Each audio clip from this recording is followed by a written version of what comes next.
Mara Voss dropped to her knees in the mud before the fire had even finished crackling, her hands pressed flat against the cold ground, her head bowed so low that her hair brushed the dirt.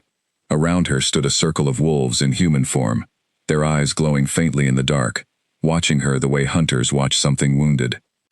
"Please," she said, her voice cracking, "I am asking to join your pack. I will work. I will guard the borders. I will do anything you need." The alpha in front of her, a broad man named Gareth, with a scar running down his jaw, looked at her, the way someone looks at a stray dog that has wandered too close to a dinner table. He did not kneel to meet her eyes.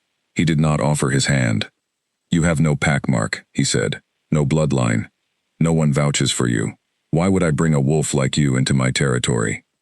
"Because I have nowhere else to go," Mara answered. A ripple of low laughter moved through the circle. One of the younger wolves, a woman with sharp eyes, stepped closer and sniffed the air near Mara's shoulder, as if trying to catch some trace of a lie. "She smells like death," the woman said, "like a pack that burned." Mara flinched, but did not lower her head further. She had heard this before. She would hear it again tonight, and probably tomorrow night too. It had become a kind of ritual for her, this walking from territory to territory, this bowing before strangers who held her fate in their hands and never once looked at her like she mattered. "That was 3 years ago," Mara said quietly. "I am not asking you to fix what happened to me. I am asking for a place to stand." Gareth crossed his arms. Behind him, the fire popped, sending a spray of orange sparks into the black sky. Somewhere in the trees, an owl called out, and the sound made several of the pack turn their heads, on edge the way wolves always were when the night felt too quiet. "No," Gareth said at last. "I will not take in a wolf with no history. My pack does not need trouble, and trouble follows wolves like you. Leave before sunrise, or my enforcers will remove you themselves." Mara's throat tightened, but she nodded once, the way she always did, and pushed herself back to her feet. She did not argue. Arguing had never once changed an alpha's mind, not in 3 years of trying, not across 7 different territories and countless smaller camps where she had knelt in exactly this position and asked for exactly this thing. She turned and walked back into the tree line, her boots sinking into wet leaves, the voices of the pack fading behind her as they returned to their fire and their food and their warmth, none of which belonged to her. She did not cry. She had used up her tears somewhere around the 2nd year, back when she still believed that if she just found the right pack, the right alpha, someone would finally say yes. The forest at night was not kind to a lone wolf. Mara knew this better than anyone. Without a pack, without territory, she was fair game for anything that wanted to claim the ground she walked on, wolf or otherwise. She kept to the shadows, moving quickly and quietly, her senses stretched thin as she listened for footsteps that were not her own. She had not gone far when she heard them. 3 sets of feet, moving fast, cutting through the brush in a pattern that told her immediately they were hunting, not patrolling. Gareth's enforcers had not waited until sunrise after all. Mara broke into a run. Branches tore at her sleeves as she pushed deeper into the trees, her heart slamming against her ribs, her breath coming in short, sharp bursts. She could hear them gaining, their footsteps heavier now, more urgent, the distance between her and them shrinking with every second. She had faced this kind of chase before, more than once, and she knew the rules. Do not stop. Do not look back. Find the border and cross it. Because once she was off Gareth's land, his wolves had no right to touch her. A low growl rose from somewhere to her left, and Mara veered right without thinking, her feet finding footing on instinct alone, as the ground sloped downward toward a shallow creek. She splashed through the cold water without slowing, the shock of it jolting through her legs, and scrambled up the opposite bank just as a shape burst from the trees behind her. It was not one of the enforcers. It was larger, faster, a wolf in its true shape, silver fur catching what little moonlight filtered through the canopy. Mara's stomach dropped. She had run from many things in 3 years, but she had never once been foolish enough to think she could outrun a wolf in full shift on open ground. She did not try. Instead, she spun to face it, dropping into a low stance, her hands raised, though she carried no weapon, and had no illusions about what her bare hands could do against teeth and claws. If this was how it ended, she would not go down with her back turned. The wolf skidded to a stop a few feet away, its chest heaving, its eyes fixed on her with an intensity that made her skin prickle. For a long moment, neither of them moved. Then, slowly, the wolf's ears lowered, not in submission, but in something closer to hesitation. "She has crossed onto neutral ground," a voice called from the trees, one of the enforcers, sounding almost disappointed. "Let her go," Gareth said, not to cross the boundary line. The silver wolf held Mara's gaze a moment longer, and then, without warning, it turned and melted back into the darkness, leaving her alone by the creek with her lungs burning and her hands still shaking. Mara did not move for a long time. She simply stood there, listening to the water, letting her heartbeat slow, letting the fear drain out of her, the way it always eventually did. She had survived. That was the only thing that mattered tonight. Survival had become the entire shape of her life, a single narrow path she walked from one rejection to the next, never quite finding solid ground.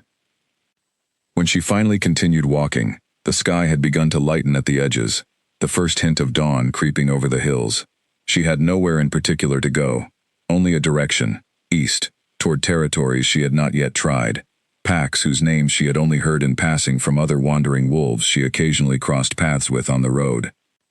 One name kept surfacing in her memory as she walked, a name she had heard whispered around campfires and in the hushed voices of travelers who clearly did not want to be overheard saying it. Ashfall. A pack so feared that even other alphas spoke of its territory, the way sailors spoke of waters, better left uncharted. She did not know yet that this name would matter to her. Not today. Today it was simply a rumor, a warning, a place to avoid rather than a place to seek out. She filed it away in the back of her mind and kept walking, her boots crunching over frost-covered ground, her breath fogging in the cold morning air. By midday, she reached a wide river that marked what she guessed was another territory boundary. She sat on a flat rock near the water's edge and allowed herself a rare moment of stillness, pulling her knees up to her chest and wrapping her arms around them. She was tired, in a way that went deeper than her body. She was tired of kneeling, tired of being looked at like a problem to be solved or a danger to be avoided, tired of being the wolf with no pack mark, no bloodline, no story anyone wanted to hear. But she was not the kind of person who gave up, not truly, no matter how many nights ended this way. Somewhere out there, she told herself, there had to be a pack willing to take a chance on a wolf who had lost everything. She just had not found it yet. A twig snapped behind her, and Mara was on her feet in an instant, spinning to face the sound. A young man stood at the edge of the clearing, his hands raised in a gesture meant to show he carried nothing. He wore a plain traveling cloak, and there was something tired and road-worn about him that told Mara he was not attached to any territory either. "Easy," he said. "I am not here to cause trouble. My name is Owen. I saw you crossing near Gareth's border this morning. I have been following at a distance to make sure you were not hurt." Mara studied him carefully before relaxing even slightly. "Why would you care?" "Because I know what it looks like when someone is running from Gareth's enforcers," Owen said. "I have done the same thing myself, more than once." He came and sat a respectful distance away on another rock near the water, and for a while neither of them spoke. Eventually, Owen asked where she was headed, and Mara admitted she did not know, only that she was moving east, looking for a pack that might take her in. Owen's expression shifted at that, something careful and guarded crossing his face. "There is a pack to the east," he said slowly. "The Thornwood pack. Their alpha is not unkind, from what I have heard. He might listen to you, at least." "And beyond Thornwood?" Mara asked, because something in the way he said it told her there was more he was not saying. Owen hesitated. "Beyond Thornwood is Ashfall territory. You do not want to go there. No one crosses into Ashfall land and comes back the same." Mara felt a chill move through her that had nothing to do with the cold.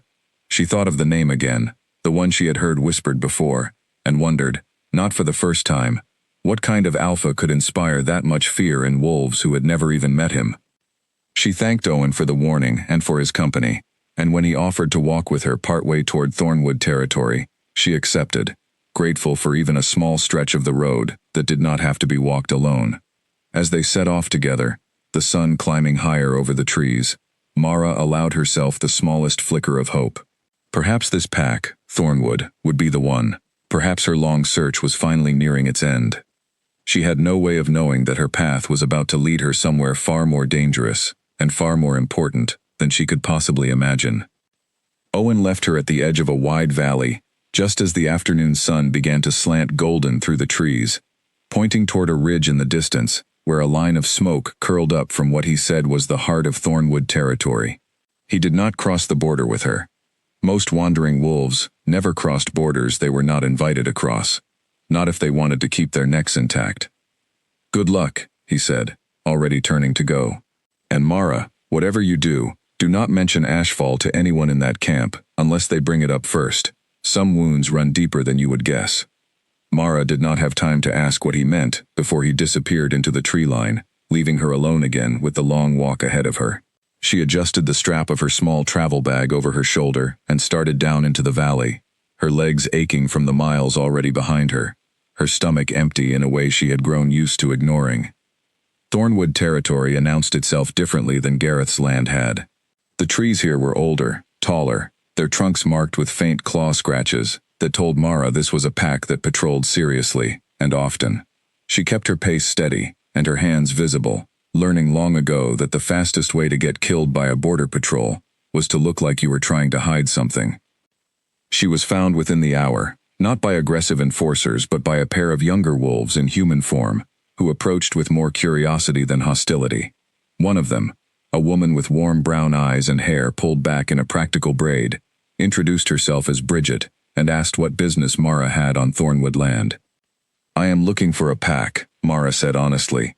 She had learned that with some packs, honesty worked better than pleading. "I have no pack of my own. I would like to speak with your alpha, if he is willing."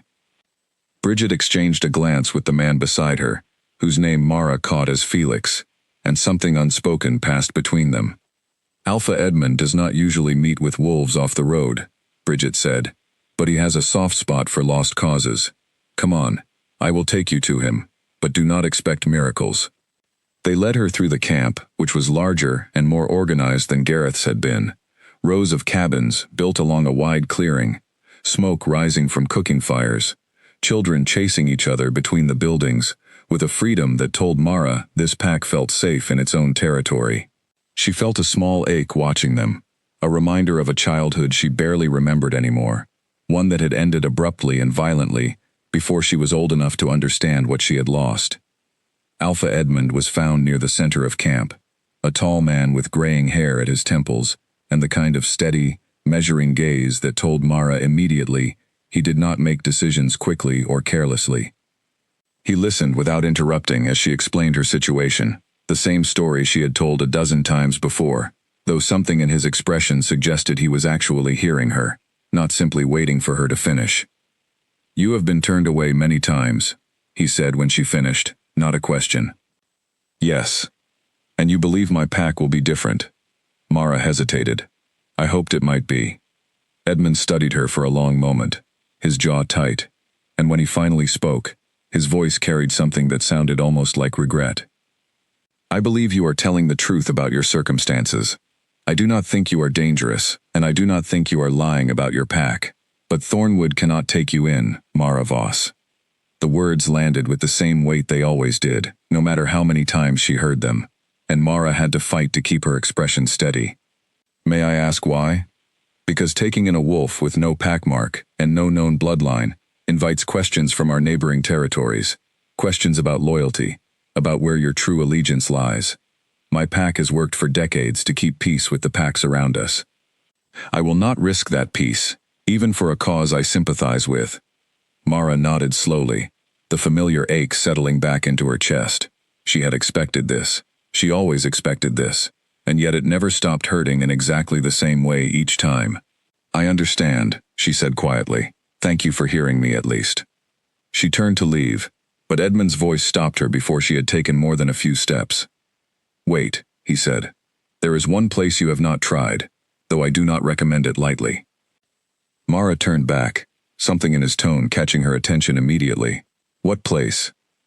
Edmund's expression grew guarded, and for the first time since she had met him, she saw something like discomfort cross his features. "Beyond my eastern border lies Ashfall territory. Their alpha, Cain, is not like other alphas you have met. He does not explain his choices to anyone, and he does not tolerate outsiders easily. Most wolves who try to cross into his land without an invitation do not return to tell others what happened. But, Mara pressed, sensing there was more. But he is also the only alpha within 100 miles who has never turned away a wolf simply for lacking a pack history, Edmund admitted. I have heard stories, secondhand, of wolves with pasts far darker than yours, finding a place in his pack, if he judged them worthy. I do not know why he operates this way. Some say it is because of what happened to him as a boy. Others say he simply does not care about politics the way the rest of us do. Mara's heart beat a little faster, a flicker of something dangerously close to hope stirring in her chest, despite everything she had heard about this alpha's reputation. What happened to him as a boy? Edmund shook his head. That is not my story to tell, and I do not know all of it myself. What I can tell you is this. If you go to Ashfall territory, you go at your own risk. Cain does not forgive trespassers easily, and he will not care that I sent you. If you cross that border, you cross it alone, and whatever happens after that is between you and him. Bridget, who had been listening quietly nearby, stepped forward with a look of genuine worry on her face. Mara, people say things about the Ashfall Alpha that would make your blood run cold. They call him the Reaper in some territories. He wiped out 3 rival packs in a single season, years ago, when he first took his position. No one crosses him twice. Mara felt the weight of the warning settle over her, heavy and cold. But underneath it, something else was growing too. A stubborn thread of determination she had carried with her through 3 years of rejection. She had knelt before every alpha within reach, and heard the same answer over and over. If this Ashfall Alpha was truly her last option, then perhaps it was time to stop being afraid of what people said, and start finding out for herself what was true. Thank you for the warning, Mara said, and for your honesty, Alpha Edmund. I think I need to see this for myself.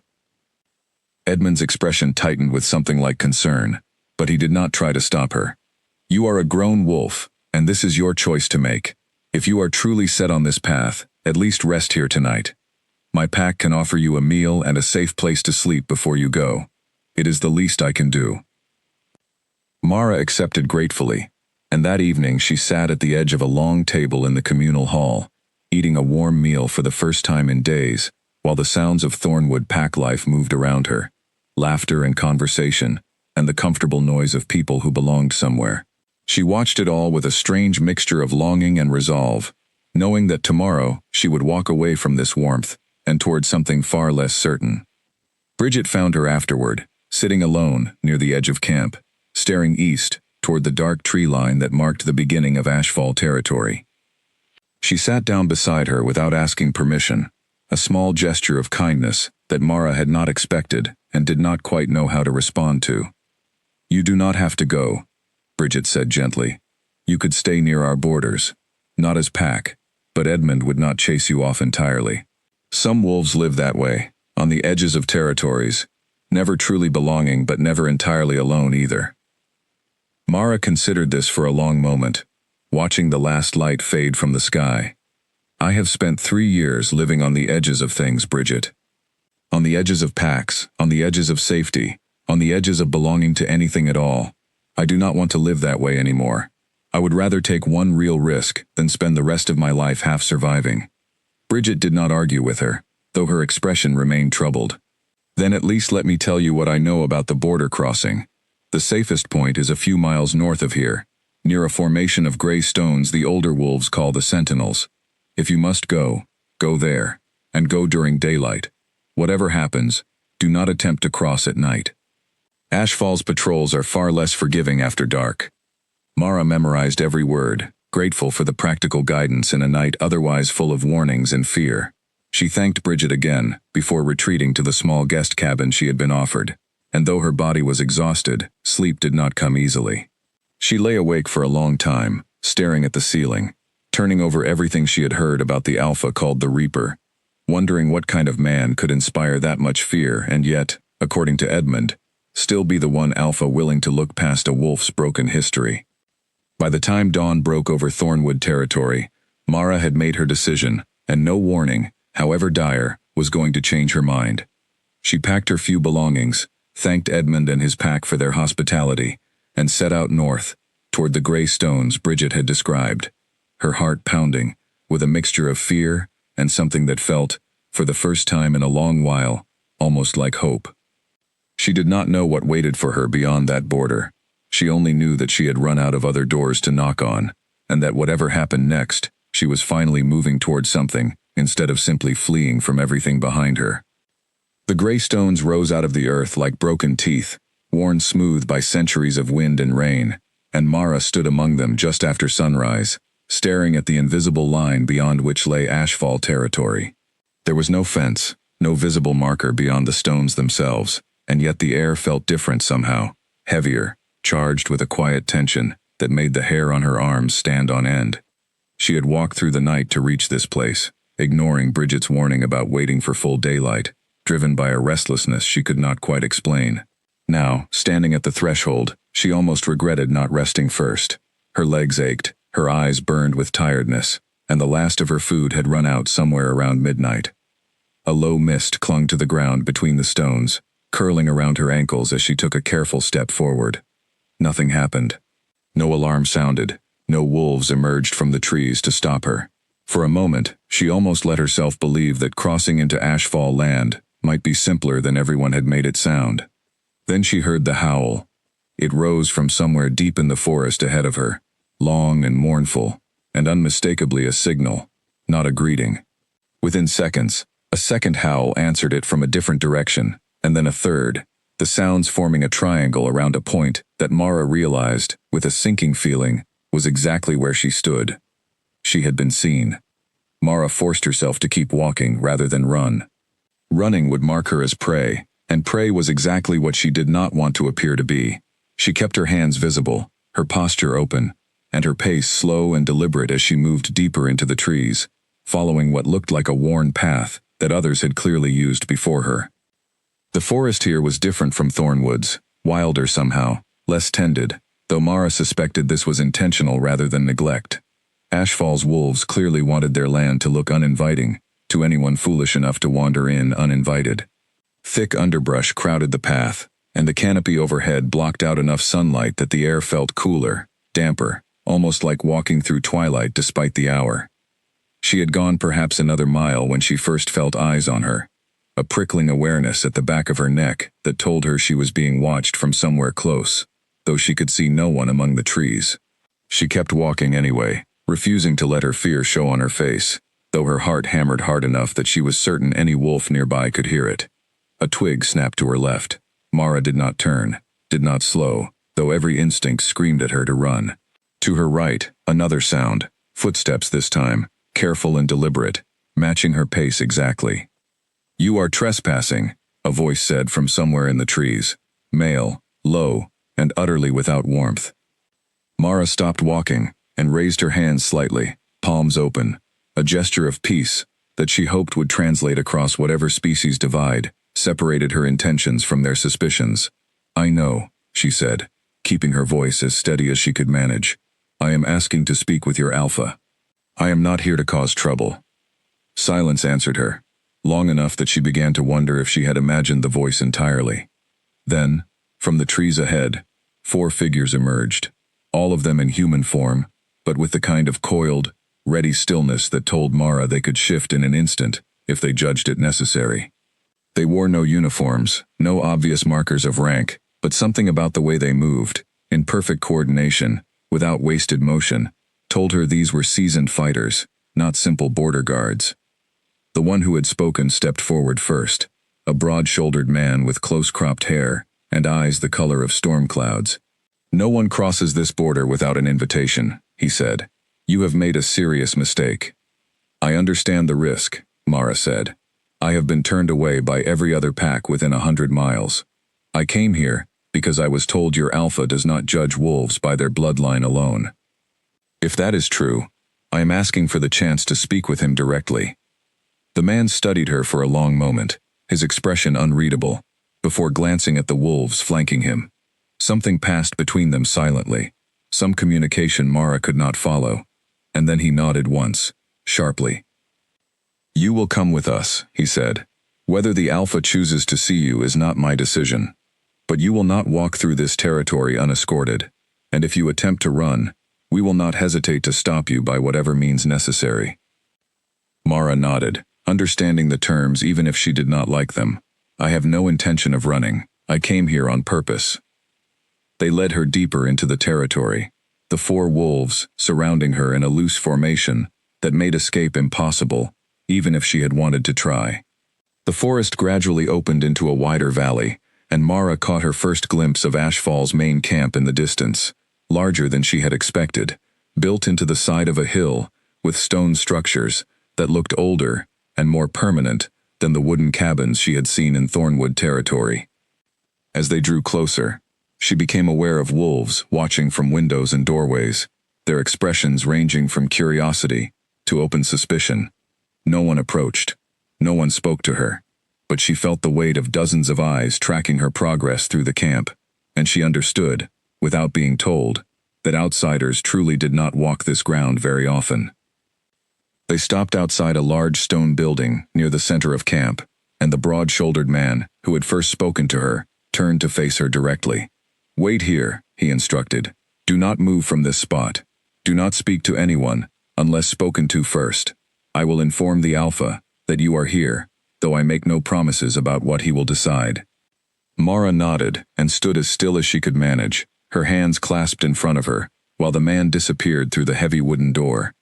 The other 3 wolves remained with her, silent and watchful, and Mara used the waiting time to study her surroundings, trying to memorize every detail in case she needed it later. The camp was quieter than she expected, for a pack with such a fearsome reputation, though beneath the quiet she sensed a kind of discipline, a sharpness to how everything was organized, that told her this was not a pack that operated through chaos or cruelty for its own sake, whatever the rumors said. There was order here, purpose, though what shaped that purpose she could not yet guess. The waiting stretched on long enough that Mara's legs began to ache from standing still, but she did not dare shift her weight too obviously, aware that any sudden movement might be misread by the wolves watching her so closely. When the door finally opened again, it was not the broad-shouldered man who emerged first, but a woman, tall and sharp-featured, with dark hair pulled back severely from her face, and an expression that made Mara's stomach tighten with unease. "So you are the trespasser everyone is talking about," the woman said, circling Mara slowly, studying her the way a buyer might study livestock at a market. "You do not look like much of a threat." "I am not a threat," Mara said. "I only want to speak with your Alpha." The woman's mouth curved into something that was not quite a smile. "The Alpha does not simply speak with wolves who wander uninvited onto his land. Do you have any idea what happens to trespassers here?" Mara held her ground, though every instinct told her to step back. "I have heard the stories. I came anyway, because I had nothing left to lose by trying." Something flickered in the woman's eyes at that, gone too quickly for Mara to interpret, and before she could say anything else, the door opened once more, and the broad-shouldered man returned, his expression carefully blank. "The Alpha will see her," he announced, and Mara felt the surrounding wolves shift with visible surprise. Glances exchanged that told her this was not the answer any of them had expected. The sharp-featured woman's expression darkened, though she said nothing further, stepping back to allow the broad-shouldered man to gesture Mara forward. Mara's heart pounded as she approached the heavy wooden door, every warning she had heard over the past 2 days echoing in her mind, every story about the Alpha they called the Reaper, rising up to meet the reality she was about to walk into. She paused at the threshold for only a moment, drawing in a steadying breath, before stepping through into whatever waited for her on the other side. The room inside was larger than Mara expected, its stone walls bare except for a few old weapons mounted near the entrance, and a large map of the surrounding territories spread across a heavy wooden table. Firelight flickered from a hearth along the far wall, casting long shadows that made the space feel smaller and more intimate than its actual size, despite the chill that lingered in the corners. Cain Ashfall stood near the window with his back to her, and even from behind, Mara understood immediately why the stories about him carried the weight they did. He was tall, broader through the shoulders than any Alpha she had knelt before, and there was a stillness to him that felt less like calm and more like a coiled spring, tension held in perfect check. He turned slowly to face her, and Mara found herself unable to look away from his eyes, a pale gray that seemed to catch and hold the firelight, sharp and assessing, in a way that made her feel as though he was reading every detail of her history in the space of a single glance. "You crossed my border without permission," Kane said, his voice low and measured, carrying none of the theatrical menace she had half expected. It was worse, somehow, that quiet certainty, the sense that he did not need to raise his voice to make his authority absolutely clear. "Give me one reason I should not have you removed from my territory immediately." Mara dropped to her knees, the same posture she had assumed before every alpha who had ever turned her away, though something about doing it in front of this particular man made her chest tighten in a way she did not fully understand. "I am asking to join your pack," she said, keeping her voice as steady as she could manage. "I have no pack of my own. I have been turned away by every alpha within 100 miles, and I was told that you do not judge wolves by their bloodline. If that is true, I am asking you to give me the same chance." Kane's expression did not change, but something in the room seemed to shift, a tension that had not been there before. He walked closer, slow and deliberate, until he stood only a few feet away, close enough that Mara could see the faint scar that ran along his jaw, evidence of some old fight that had left its mark permanently. "What is your name?" he asked. "Mara Voss." Something flickered across his face at the name, so brief that Mara almost missed it, a tightening around his eyes that vanished as quickly as it appeared. If she had not been watching him so closely, she would never have caught it at all. "Voss," he repeated quietly, almost to himself. "Where is your pack now?" "Gone," Mara said, the familiar ache rising in her chest, even after 3 years. "They were destroyed when I was young. I do not remember all of it. I was the only one who survived." Kane was silent for a long moment, his gaze fixed on her, with an intensity that made her want to look away, and yet somehow could not. The room felt impossibly quiet, the crackle of the fire the only sound, and Mara had the strange sensation that something important was happening that she did not fully understand, some calculation taking place behind his careful expression. "Stand up," Kane said finally. Mara rose slowly, her legs unsteady from kneeling on the hard stone floor, and waited, bracing herself for the rejection she had heard so many times before, the same careful words about bloodlines and politics and risk that every other alpha had used to turn her away. "You understand what my territory is," Kane said instead. "You have heard the stories." "Yes. And you came anyway." "I had nowhere else to go," Mara admitted. "I was told the truth about you might be different from the rumors. I decided I needed to find out for myself, whatever the risk." Kane studied her for another long moment, and Mara forced herself to hold his gaze, refusing to let him see how badly her hands were shaking at her sides. Whatever he decided in the next few seconds would determine everything, and she had learned, over 3 years of rejection, that showing fear rarely changed an alpha's mind, but showing weakness always made things worse. "Very well," Kane said. "You may stay." The words landed so simply, so without ceremony, that for a moment, Mara was not certain she had heard him correctly. She had expected conditions, warnings, a long list of reasons this arrangement would be temporary or provisional. Instead, Kane had simply agreed, as though the decision had cost him nothing at all, though something in the tightness around his mouth told her that was almost certainly a lie. Behind her, she heard the door open, and the broad-shouldered man who had escorted her stepped inside, along with the sharp-featured woman from before. Both of them froze at the threshold, staring at Kane with expressions of open disbelief. "Alpha," the man said carefully. "Did I hear that correctly?" "You did, Daniel," Kane said, his tone daring anyone to question him further. "Mara Voss will be staying with the pack. See that she has a place to sleep and food to eat. She will begin training with the others starting tomorrow."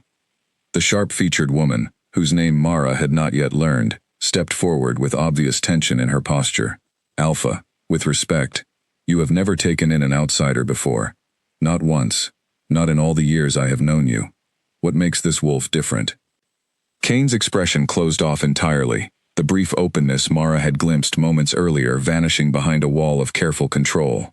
"That is not your concern, Sable," he said, and Mara filed the name away, sensing already that this woman would not easily accept her presence in the pack. "My decisions do not require your approval." Sable's jaw tightened, but she said nothing further, though the look she shot toward Mara as she turned to leave carried a clear and unmistakable warning. Daniel lingered a moment longer, studying Mara with a more measured curiosity, before gesturing for her to follow him. "Come," he said. "I will show you where you will be staying." Mara glanced back once at Kane before she left the room, and found him watching her with an expression she could not quite name, something guarded and searching all at once, as though he were still working through a question he had not fully answered even to himself. Whatever reason had led him to say yes, when every other alpha had said no, Mara understood instinctively that it was not something he intended to explain, not yet, and perhaps not for a long time. She followed Daniel out into the camp, aware of the eyes that tracked her movement across the open ground, the whispered conversations that fell silent as she passed and resumed the moment she was out of earshot. She had won the thing she had been seeking for 3 long years: a place, a pack, an alpha who had said yes when everyone else had said no. And yet, walking through the heart of Ashfall territory, surrounded by wolves who clearly did not want her there, and an alpha whose reasons remained a complete mystery, Mara understood that this was not the end of her struggle. It was only the beginning of an entirely different one, and she had no idea yet how dangerous that new struggle might become. Daniel led Mara to a small stone cabin, near the edge of camp, close enough to the tree line that she suspected its placement was deliberate, a way of keeping the new arrival at a comfortable distance from the pack's more established members. The cabin was simple but clean, a narrow bed against one wall, a small table, a wash basin, and a single window that looked out over the forest rather than toward the rest of the camp. "This will be yours for now," Daniel said, setting down a bundle of clothing he had carried from somewhere along the way. "There is food in the storeroom near the main hall. Someone will show you where tomorrow. For tonight, I suggest you rest. Whatever the Alpha's reasons for allowing you to stay, you will need your strength for what comes next." "What do you mean?" Mara asked. Daniel's expression grew serious. "This pack does not carry weak wolves. If you are staying, you will train, you will contribute, and you will earn the trust of wolves, who have no reason yet to give it to you freely. I would not expect an easy welcome, Mara Voss. Most of this pack does not know what to make of you, and some of them will not be quiet about their doubts." Mara nodded, unsurprised by the warning. She had faced suspicion and hostility from strangers for 3 years. She doubted a pack full of wolves loyal to a fearsome alpha would be any gentler. "Thank you for telling me plainly," she said. "I would rather know what I am facing than be surprised by it." Something in Daniel's expression softened slightly at that, a flicker of grudging respect. "You have more steel in you than I expected from someone who spent 3 years begging at other packs' doors," he said. "Perhaps that is part of why the Alpha said yes. Get some rest. Training begins at sunrise." He left her alone then, and Mara sat on the edge of the narrow bed for a long time after the door closed, listening to the distant sounds of the pack settling into evening routines, voices and laughter, and the clatter of dishes carrying faintly from somewhere across the camp. None of those sounds were meant for her. She was an outsider here, tolerated by the Alpha's word alone, and she understood with painful clarity that his authority, however absolute, would not automatically translate into acceptance from the wolves around her. She did not sleep well that first night, her mind turning over every detail of her strange encounter with Kane, the flicker of recognition that had crossed his face at the sound of her family name, the question he had asked about her pack that seemed to carry more weight than a simple formality.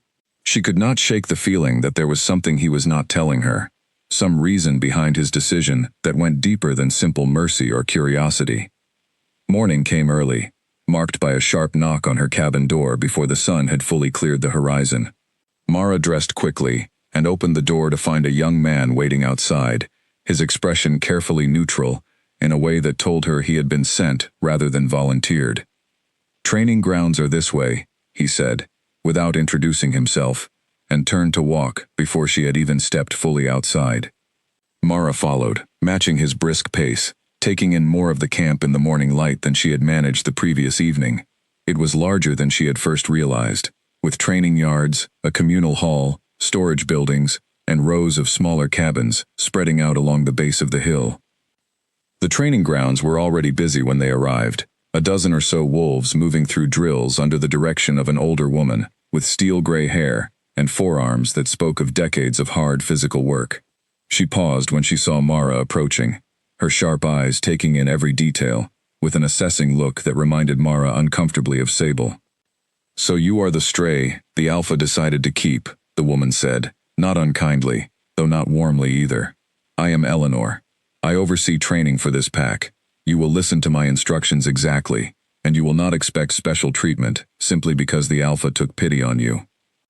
"I do not want special treatment," Mara said honestly. "I only want the chance to prove I belong here." Eleanor studied her for a long moment before nodding, apparently satisfied by the answer. "Good. Fall in with the others. We will see what you are capable of soon enough." The morning passed in a blur of exhausting drills, running, sparring, exercises designed to test both strength and endurance. And Mara pushed through all of it, with a determination born of 3 years, spent proving herself worthy of a place that no one wanted to give her. She was not the strongest wolf on the training ground, not by a wide margin, but she did not quit, did not complain, and matched every drill with a stubbornness that gradually drew a few curious glances from the other wolves around her. Sable was among them, Mara noticed, positioned near the front of the group, with the easy confidence of someone who had trained here for years and knew exactly where she stood in the pack's hierarchy. She said nothing to Mara directly during the morning session, but Mara caught her watching more than once, her expression carefully unreadable, though something in the set of her shoulders suggested she was not pleased by the newcomer's presence. It was during a sparring exercise near midday that the first real confrontation came. Eleanor had paired the wolves off to practice basic combat holds, and Mara found herself matched against a broad-shouldered man nearly twice her size, someone clearly chosen either as a genuine test or, she suspected, as a small cruelty meant to put her in her place. She held her own better than expected, using speed and technique to compensate for the difference in raw strength, but when the exercise ended, she was breathing hard and covered in dust, her arms aching from the effort. "Not bad," a voice said from behind her, and Mara turned to find Sable standing there, her expression still guarded, but with something almost like reluctant curiosity beneath the wariness. "Most new wolves fold within the first hour. You lasted the whole session." "I have had a lot of practice not giving up," Mara said carefully, unsure whether this was the beginning of a peace offering or simply a prelude to something sharper. Sable's mouth twisted slightly, not quite a smile. "Do not mistake my noticing that for approval. I still do not understand why Cain brought you in, and I intend to find out. This pack does not make exceptions, not even for him. If you have some hidden agenda, Mara Voss, I will discover it eventually." "I have no agenda," Mara said. "I only want a home. That is all I have ever wanted." Sable held her gaze for a long moment, searching for something, some crack in the sincerity of the answer, and whatever she found, or failed to find, seemed to leave her only partially satisfied. She turned and walked away without another word, leaving Mara standing alone in the dust of the training yard, uncertain whether she had made progress or simply postponed a larger confrontation. The rest of the day continued in much the same pattern, exhausting physical work interspersed with small moments of tension and careful observation from wolves, who clearly had not decided yet what to make of her. By the time evening fell, Mara's entire body ached, and she was more tired than she could remember being in a very long time. But underneath the exhaustion was something else too, a faint thread of satisfaction at having survived her first full day without incident. She did not see Cain again that day, though she was aware, more than once, of a presence watching from a distance, the shape of him visible, occasionally near the edge of the training grounds or on a ridge overlooking the camp, never close enough to speak, but never entirely absent either. She wondered what he was thinking, watching her push through drills designed to test wolves who had grown up within his pack, wondering whether she was meeting some standard he had set for her, or falling short of one he had not bothered to share. That night, exhausted and sore, Mara returned to her small cabin and fell asleep almost immediately, too tired even to dwell on the questions that had followed her throughout the day. She did not know yet how long it would take to earn the trust of a pack that clearly did not want her there, or what secret lay behind Cain's unexplained decision to let her stay. She only knew that she had survived one day, and that tomorrow she would have to survive another, and the one after that, for as long as it took to turn a grudging acceptance into something that finally felt like belonging. The days that followed settled into a demanding rhythm, and Mara threw herself into it completely, waking before sunrise for training, working through drills until her muscles burned, and spending her evenings helping wherever the pack needed extra hands, whether that meant repairing fences, hauling supplies, or assisting in the kitchens. She did not wait to be asked. She had learned long ago that a wolf who proved her usefulness stood a far better chance of being accepted than one who simply waited to be trusted.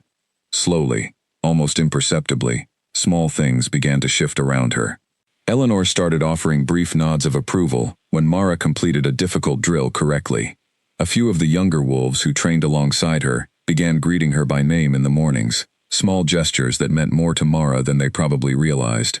Even Daniel, who remained formal and reserved in most interactions, began stopping by her cabin occasionally, with practical advice about pack customs and unspoken rules that no one had thought to explain to her directly. Sable remained the most difficult to win over. She watched Mara constantly, her expression rarely softening beyond careful neutrality, and though she no longer seemed openly hostile, there was a wariness in her that Mara understood came from someplace deeper than simple distrust of outsiders. It was during a training exercise nearly 2 weeks into Mara's time with the pack that she finally began to understand why. They had been paired together for a combat drill, something Eleanor arranged more often than seemed accidental, perhaps hoping the forced proximity would either resolve the tension between them or bring it fully into the open. Sable moved with sharp, controlled aggression, testing Mara's defenses with a series of quick strikes that left little room for error. "You fight like someone who has been hurt before," Sable observed during a pause between rounds, her breathing steady despite the exertion. "Not just physically, something else." Mara wiped sweat from her brow, considering how much to share. "I fight like someone who has spent 3 years learning that no one else will protect her if she does not protect herself." Sable's expression flickered, something almost like recognition passing across her features. "I understand that better than you might think," she said quietly. And for the first time since Mara's arrival, there was no edge in her voice at all. "I was not born into this pack either. Cain found me when I was younger, in circumstances I do not discuss with strangers. He gave me a place when I had nothing. That is why I do not take his decisions lightly, and why I do not easily trust wolves who show up claiming similar stories." The admission surprised Mara, and something about it recontextualized every moment of suspicion she had endured over the past 2 weeks. Sable's hostility had never truly been about doubting Mara's honesty. It had been about protecting something she valued deeply, a pack and an alpha who had once given her the same chance Mara was now asking for. "I am not trying to take anything from you," Mara said carefully. "I only want what you already have, a place to belong." Sable studied her for a long moment, before nodding slowly, some of the tension leaving her shoulders. "Perhaps I have been too harsh in judging you. It is simply that Cain has never done this before, not once in all the years I have known him. He does not open his territory to strangers, and he certainly does not do it on impulse. Something about you matters to him in a way I do not yet understand, and that frightens me more than it should." Before Mara could respond, a commotion near the edge of the training grounds drew both their attention. A group of wolves had gathered around something, their voices rising with concern, and Mara and Sable moved toward the crowd together, instinct overriding whatever tension still lingered between them. A young wolf, barely more than a boy, lay on the ground clutching his leg, his face pale with pain. He had been practicing a jump exercise along the ridge above the training grounds and had fallen badly, his ankle twisted at an angle that made Mara wince just looking at it. Eleanor was already kneeling beside him, assessing the injury with practiced hands, but the boy's panic was making it difficult for her to examine him properly. Mara moved without thinking, kneeling on his other side and speaking in a low, steady voice, the same kind of calm reassurance she had once used on herself during countless frightening nights alone on the road. "Look at me," she said gently. "Breathe slowly. Eleanor knows what she is doing. You are going to be fine." The boy's panicked breathing gradually slowed as he focused on her voice, and Eleanor was able to complete her assessment, confirming a bad sprain rather than a break, though it would keep him off training for several weeks. As the boy was carried off to be treated properly, Eleanor caught Mara's eye with an expression of genuine approval. "That was well handled," she said. "Where did you learn to calm someone like that?" "Necessity," Mara said simply. "When you have no one else, you learn to be your own comfort." Word of the incident spread through the camp quickly, and Mara noticed a subtle shift in how the pack regarded her afterward. small nods from wolves who had previously ignored her. Brief conversations struck up during meals that had never happened before.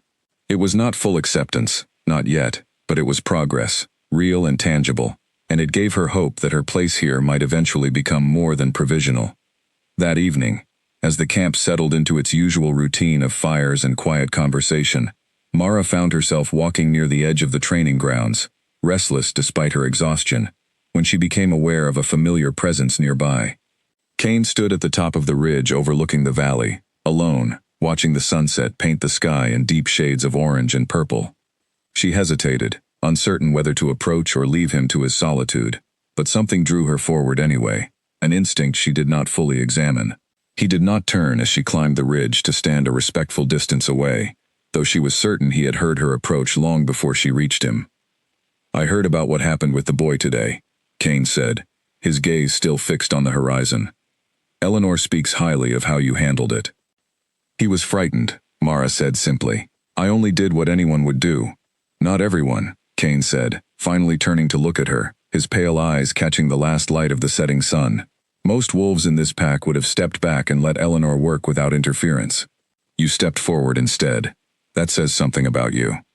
Mara did not know how to respond to that, so she said nothing, simply standing beside him and watching the same sunset, the silence between them oddly comfortable, despite everything that remained unspoken.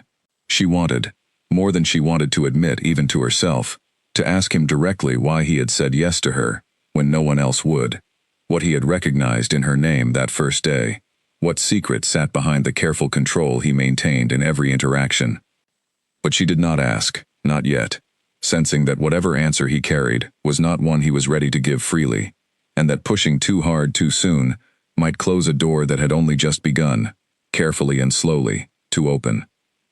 They stood together in silence until the last light faded from the sky, and when Kane finally turned to walk back down toward camp, he paused beside her for a moment longer than necessary, his expression unreadable in the deepening dusk. "You are doing well here, Mara Voss," he said quietly. "Better than I expected." It was not much, not compared to the answers she still wanted, but it was enough, for tonight, to carry her back to her small cabin, with something warmer than exhaustion settling in her chest, a feeling she had not allowed herself in a very long time, something dangerously close to belonging. 3 more weeks passed before Kane finally gave Mara the answer she had been waiting for, and when it came, it arrived not as a grand announcement, but in a quiet moment that caught her completely by surprise. She had been asked to join him on a routine patrol along the northern border, an assignment Daniel informed her was unusual for someone still so new to the pack, though he offered no explanation beyond a knowing look that told Mara something significant was about to happen. They walked together in silence for the first stretch of the patrol, moving through dense forest that grew wilder the closer they came to the border, and Mara found herself acutely aware of Kane's presence beside her, in a way that had nothing to do with fear, and everything to do with something far more complicated, that she had been trying, without much success, to ignore for weeks. "You have never asked me why I let you stay," Kane said eventually, breaking the silence without preamble. "Everyone else in the pack has wondered aloud. You have not asked once." "I assumed you would tell me when you were ready," Mara said honestly. "I did not want to push." Kane stopped walking, and Mara stopped beside him, watching as he seemed to gather himself for something difficult. "Your family name is Voss," he said. "Do you know how rare that name has become?" "I know my pack was destroyed," Mara said carefully. "I do not know much else. I was young when it happened. Most of what I remember is fragments, sounds, fear, running through the dark. I do not even remember most of their faces clearly anymore." Kane's jaw tightened, and for a moment, something raw and unguarded passed across his features, an expression Mara had never seen him wear before, not once in the weeks she had known him. "I was 12 years old," he said quietly, "when my father's pack was attacked by rivals who wanted our territory. I was separated from the others during the fighting, badly injured, left for dead in the forest, with no one to help me." Mara felt her breath catch, sensing already where this story was leading, though she did not dare interrupt. "A pack of wolves found me," Kane continued, his voice carrying a weight that told Mara this memory had never fully left him, not in all the years since. "Strangers, wolves I had never met, from a territory I did not even know the name of. They could have left me. I was not theirs, and helping me carried real risk if my father's enemies discovered them harboring the survivor of a pack they had just destroyed. But they did not leave me.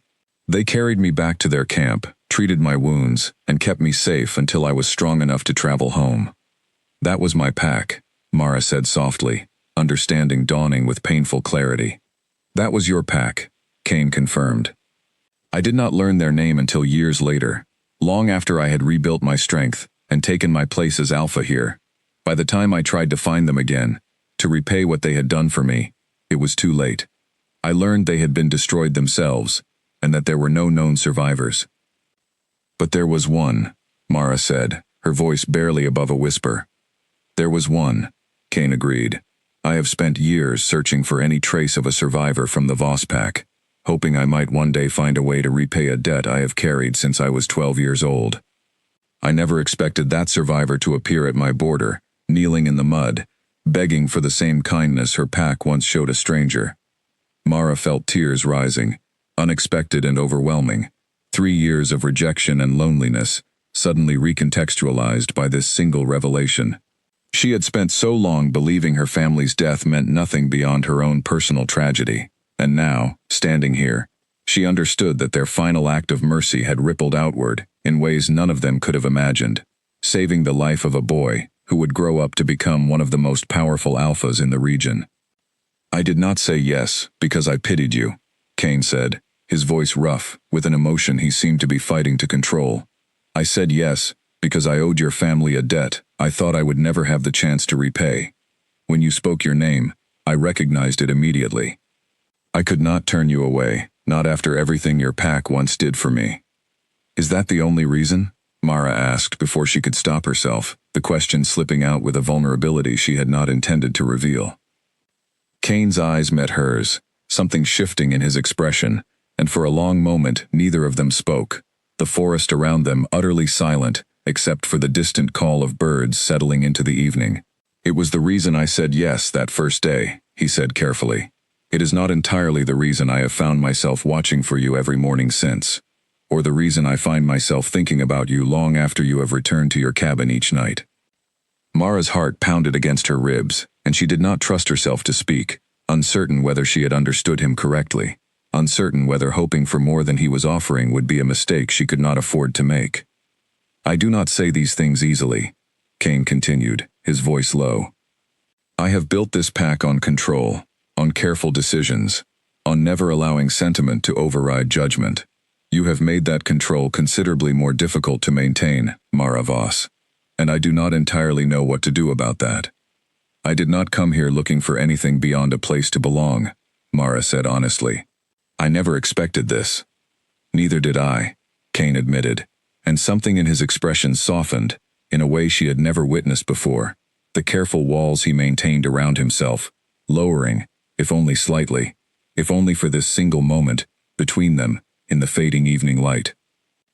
They stood together for a long time after that, neither quite ready to name what was building between them, both aware that whatever this was, it had shifted the ground beneath everything Mara had believed about why she was here. She had come to Ashfall territory seeking survival, a place to exist without fear of being turned away again. She had not expected to find the answer to a mystery that had shaped her entire life, or to find herself standing beside a man who suddenly meant more to her than simple acceptance ever could. As they resumed their patrol, walking side by side along the darkening border, Mara felt something settle inside her that she had not experienced in 3 long years of wandering, a sense that she had finally arrived somewhere that was truly meant for her, not by accident, not by desperation, but by a thread of connection that stretched back further than either of them had realized, tying their 2 broken histories together in a way that felt, for the first time, like the beginning of something whole. In the weeks following Kane's revelation, something between them continued to shift, quiet and gradual, built from small moments neither of them rushed to name aloud. He began finding reasons to walk beside her during evening rounds, and she began finding reasons to linger near the training grounds after her sessions ended, hoping to catch him watching from the ridge the way he so often did. Neither spoke openly of what was growing between them, but the pack noticed, the way packs always notice, Glances exchanged among the wolves whenever Cain and Mara stood a little too close, or lingered a little too long over a shared task. Sable noticed too, and to Mara's quiet relief, her earlier wariness had softened into something closer to cautious support. "I have known Cain a long time," Sable said to her one evening as they worked together, repairing a section of fence near the training grounds. "I have never seen him like this. Careful, always. Guarded, always. But not like this." "I do not know what to do with it," Mara admitted, tightening a length of wire with more force than necessary. "I spent 3 years learning not to expect anything good to last. It is difficult to trust something this steady." "Then do not trust it blindly," Sable said. "Trust it slowly, the way you have earned your place here. Cain is not a man who offers his heart carelessly. If he is offering it to you, it is because he has already decided you are worth the risk." The full moon arrived not long after that conversation, and with it came a pack tradition Mara had heard whispered about but never witnessed firsthand. A night when the entire pack shifted together and ran as one across the territory. A display of unity that bound them all more tightly to the land and to each other. She had expected to watch from the sidelines, uncertain whether an outsider, even one accepted by the Alpha, would be permitted to join something so central to the pack's identity. Instead, Cain sought her out personally as the sun began to set, finding her near her cabin as she prepared for what she assumed would be another quiet evening alone. "Run with us tonight," he said simply, no explanation needed beyond the request itself. Mara's breath caught. "Are you certain? I do not want to intrude on something meant only for the pack." "You are pack," Cain said, and something in the simple certainty of his tone settled a question Mara had been carrying since her very first day at Ashfall. A question she had not fully realized she still needed answered. "You have been pack for weeks now. It is time everyone, including you, accepted that fully." That night, under a sky bright with moonlight, Mara shifted alongside dozens of other wolves, for the first time since arriving at Ashfall, her paws finding the rhythm of the run easily, her senses opening to the forest, in ways that words could never fully capture. Cain ran beside her the entire time, his silver-gray form matching her pace effortlessly, occasionally brushing against her as they moved together through the trees, a wordless communication that carried more meaning than any conversation could have managed. They ran until the moon reached its highest point, the entire pack moving as a single living thing through the dark forest, and for the first time in 3 long years, Mara felt something she had almost forgotten existed, a sense of complete belonging, not tolerated, not merely accepted, but truly woven into the fabric of something larger than herself. The peace of that night did not last long, however. Only days later, tension returned to the camp in the form of urgent news carried by a returning border patrol. Wolves from a rival territory had been spotted testing Ashfall's southern boundary, moving in numbers too large to be simple curiosity, their presence a clear provocation that Cain's enforcers took seriously the moment it was reported. "It is Sterling," Daniel said grimly, during the emergency council that followed, naming an alpha from a neighboring territory whose reputation, Mara gathered quickly, was nearly as fearsome as Cain's own, though built on cruelty, rather than the careful, if intimidating, order that governed Ashfall. "He has been probing our borders for months, testing our patrol patterns, looking for weaknesses." "Why now?" Sable asked, her expression sharp with concern. "What has changed?" Cain's gaze flicked briefly toward Mara, before returning to the map spread across the table, and Mara felt a cold weight settle in her stomach, understanding the unspoken implication, before he even voiced it aloud. "Word travels," Cain said grimly. "Sterling has spies in half the territories within 100 miles. If he has learned that I took in an outsider, an unprecedented decision for me, he may see it as a sign of weakness, or as an opportunity to strike at something he believes I value." "You think he means to target me?" Mara said, the realization settling heavily over her. "I think it is possible," Cain admitted, his jaw tight with barely restrained anger at the thought, "and I will not allow it to happen. Whatever Sterling intends, this pack is prepared for him, and you will not be left vulnerable." The council continued late into the night, plans drawn and redrawn, patrol routes adjusted, enforcers assigned to additional shifts along the southern border. Mara sat through all of it with a growing unease, aware that her presence here, the very thing that had finally given her a sense of belonging, might now be putting the entire pack at risk of a conflict none of them had asked for. Later that night, unable to sleep, she found Kane still awake near the training grounds, staring out toward the southern border, with an expression of controlled fury she had not seen from him since their very first meeting. She approached carefully, unsure whether her presence would be welcome given the circumstances. "If my being here is putting your pack in danger," she began, "perhaps I should—" "Do not finish that sentence," Kane interrupted, turning to face her with an intensity that stopped her words completely. "You are not responsible for Sterling's ambitions. He has wanted a reason to test my borders for years. If it is not you, it would be something else. I will not send you away because a coward is looking for an excuse to threaten what is mine." The words settled between them, heavy with meaning neither of them had spoken aloud before, and Mara felt her heart pounding at the certainty in his voice, the possessiveness that carried none of the cruelty she might have expected, and all of the fierce, protective devotion that had been building silently between them for weeks. "Whatever happens," Kane continued, his voice softening slightly, "you will not face it alone. Not Sterling, not anyone. You have a place here, Mara, and I intend to see that no one takes it from you, whatever it costs." Mara reached out, closing the distance between them, and Kane did not pull away as her hand found his, their fingers intertwining in the cool night air. Whatever threat waited beyond the southern border, whatever danger Sterling's ambition might bring to Ashfall's gates, Mara understood in that moment that she was no longer facing it as the lone wolf who had spent 3 years begging strangers for scraps of mercy. She was facing it as part of something far stronger, bound to a pack, and to an alpha, who had made it unmistakably clear that they did not intend to let her go without a fight. The attack came 5 nights later, under a sky heavy with clouds that blotted out the moon and gave Sterling's wolves the cover of near-total darkness.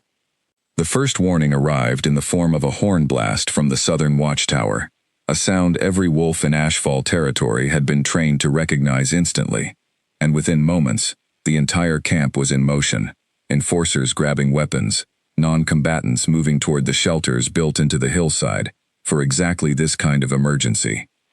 Mara was pulled from sleep by the sound, her heart already racing before she was fully awake. Years of instinct honed by a life spent constantly alert to danger snapping into place immediately. She dressed quickly and stepped outside to find the camp alive with organized urgency, wolves moving with the practiced efficiency of a pack that had trained for exactly this scenario more times than Mara could imagine. Daniel found her within moments, his expression grim. "You are to go to the shelters," he said, already turning to direct other wolves toward their positions. "Kane's orders." "I am not hiding while the pack fights," Mara said, and something in her voice must have carried enough conviction that Daniel paused, studying her for a brief moment, before nodding once, sharply. "Then stay close to Eleanor," he said. "She is coordinating support along the eastern flank. Do not go near the southern border directly. That is where the worst of it will be." Mara did not argue further, moving quickly to find Eleanor near the training grounds, where a small group of wolves not assigned to frontline combat were preparing supplies, bandages, and support for whatever wounded might come from the fighting ahead. The night air was thick with tension, distant sounds of shouting and movement carrying from the southern border, growing louder as the minutes passed. It was perhaps an hour into the chaos when the first wounded began arriving, carried or limping back from the border with injuries ranging from minor to serious, and Mara threw herself into helping without hesitation, her earlier experience with the injured boy during training proving unexpectedly valuable as she worked to keep frightened, herding wolves calm, while Eleanor and the other healers tended their wounds. It was during this work that Mara first heard Sterling's name shouted across the chaos, and she looked up to see a group of unfamiliar wolves breaking through the eastern flank, closer to the shelters and the wounded than any of Kane's defensive lines had accounted for. Eleanor's face went pale as she realized the implication immediately. "They are trying to flank us," she said. "Get everyone toward the inner shelters, now." Chaos erupted as the wolves who could still move scrambled toward safety, and Mara found herself pulling an injured wolf to his feet, half carrying him toward the stone shelter at the center of camp, when a figure emerged from the darkness directly in their path. A broad-shouldered wolf, with cold eyes, that Mara instinctively understood belonged to Sterling's pack rather than her own. The wolf lunged, and Mara reacted on pure instinct, shoving the injured wolf she had been supporting behind her, and dropping into the defensive stance Eleanor had drilled into her over weeks of training. What happened next passed in a blur of motion, years of pent-up fear and determination, channeled into a fight she had never expected to face. Every lesson from every training session called upon in a matter of seconds, as she fought to hold her ground and protect the wolf she had been trying to save. She did not know where the strength came from, whether it was something inherited from a bloodline she barely remembered, or simply the desperation of someone who had finally found something worth fighting to protect. But she held her ground long enough for Daniel to arrive, driving off the attacking wolf and securing the path toward the shelters. "Are you hurt?" Daniel demanded, scanning her quickly for injuries. "I am fine," Mara said, though her hands were shaking with adrenaline. "Get him inside," she added, gesturing to the wolf she had been protecting, and Daniel nodded, calling for additional support before turning back toward the fighting.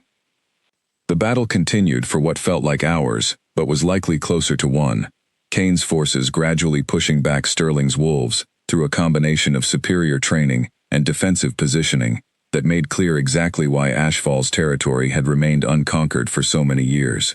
When the horn finally sounded the signal for retreat, not from Ashfall's side but from Sterling's, a ragged cheer rose from the exhausted defenders, relief flooding through the camp as the immediate threat withdrew back across the border.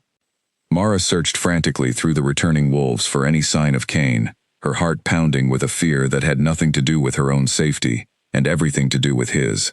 She found him near the southern watchtower, bloodied but standing, directing the final stages of the pack's defensive consolidation with the same controlled authority he brought to everything, though there was a rawness in his expression that told her the fighting had cost him something beyond physical injury. He saw her approaching, and something in his posture changed immediately, the careful authority cracking just slightly to reveal the fear he had clearly been suppressing since the attack began. "You should be in the shelters," he said, though there was no real anger in the words, only relief, so profound it nearly broke his voice. "I could not stay hidden while you were out here," Mara said simply. Kane crossed the distance between them and pulled her into an embrace that spoke more clearly than any words could have managed, holding her as though he needed the physical confirmation that she was truly safe, truly unharmed, truly still standing beside him after everything the night had threatened to take away. "Sterling will not try that again soon," he said finally, pulling back just enough to look at her properly, his hands still resting on her shoulders, as though reluctant to fully let go. "We drove him back with heavier losses than he expected, but this will not be the last time someone tests these borders, Mara. If you are staying, truly staying, you need to understand that danger will always be part of this life." "I have spent 3 years surviving danger alone," Mara said. "I would rather face it standing beside people who matter to me than survive it in isolation, the way I have been doing my whole life." Kane's expression softened, something fierce and tender combining in his gaze as he looked at her, and around them, the camp began the long work of tending wounds and rebuilding what the night's fighting had damaged, a community drawing together in the aftermath of crisis, the way strong packs always did. Mara understood, standing there in the gray light of approaching dawn, that whatever trials still lay ahead, she had finally found the thing she had spent 3 desperate years searching for, not merely a place to survive, but a pack, and a person, worth fighting to keep. The days after the attack were spent rebuilding, both the physical damage to the southern border and the sense of security that had been shaken by Sterling's boldness in testing Ashfall's strength so directly. Mara worked alongside the rest of the pack without hesitation, helping repair damaged structures, assisting Eleanor with the ongoing care of the wounded, and gradually becoming so woven into the daily rhythm of camp life that it became difficult for anyone, even the wolves who had once doubted her, to remember a time before she had belonged there.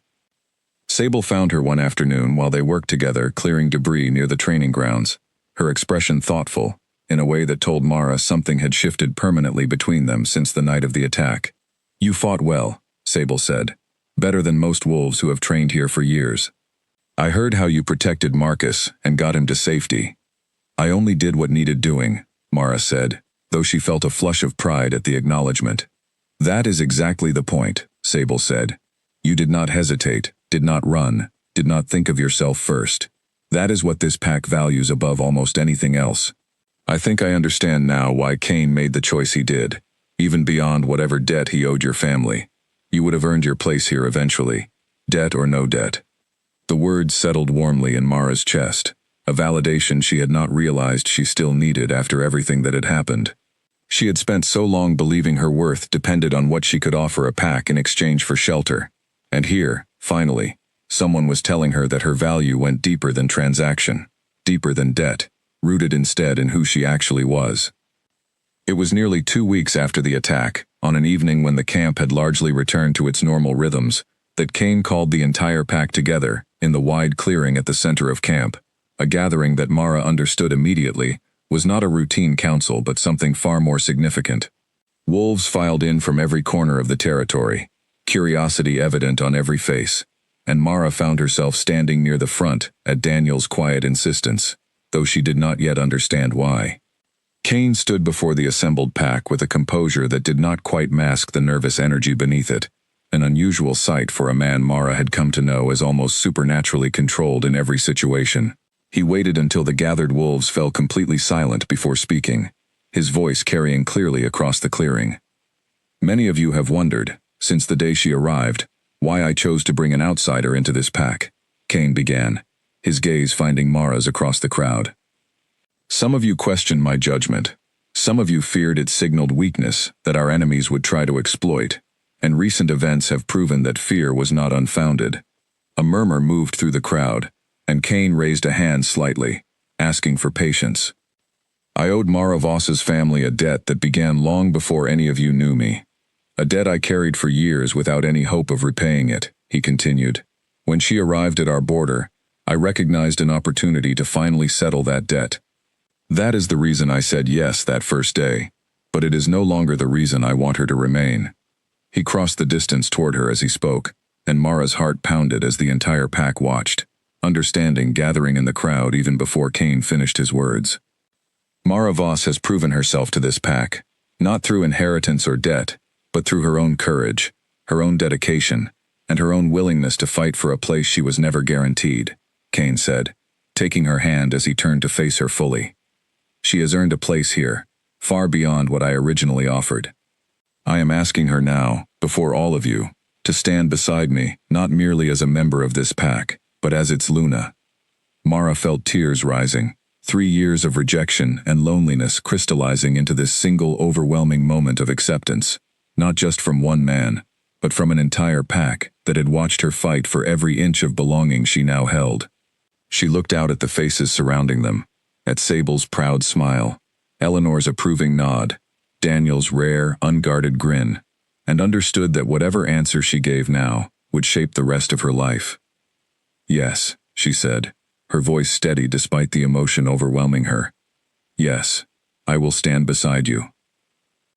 The clearing erupted in sound, cheers and howls rising together as the pack celebrated a bond that many of them had watched grow slowly over the past months. And Kane pulled Mara close, his forehead resting against hers, as the noise swelled around them, a private moment, carved out of a very public celebration. You once knelt before every alpha you could find, begging for a place to belong, Kane murmured, quiet enough that only she could hear. You will never have to kneel again, Mara, not to me, not to anyone. You have a home here, for as long as you want it. I want it forever, Mara said, and meant it with every part of herself.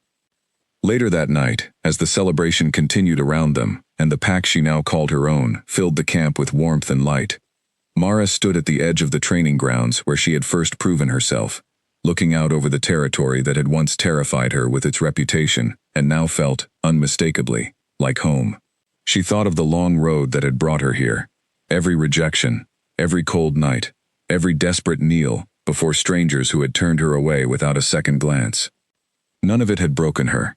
And in the end, every hard mile had led her exactly where she needed to be, to a pack that valued her for who she truly was, and to an alpha who had seen past every story people told about him, revealing instead a man capable of a debt honored, a promise kept, and a love that had grown slowly and steadily into something neither of them had expected, but both had come, completely, to need.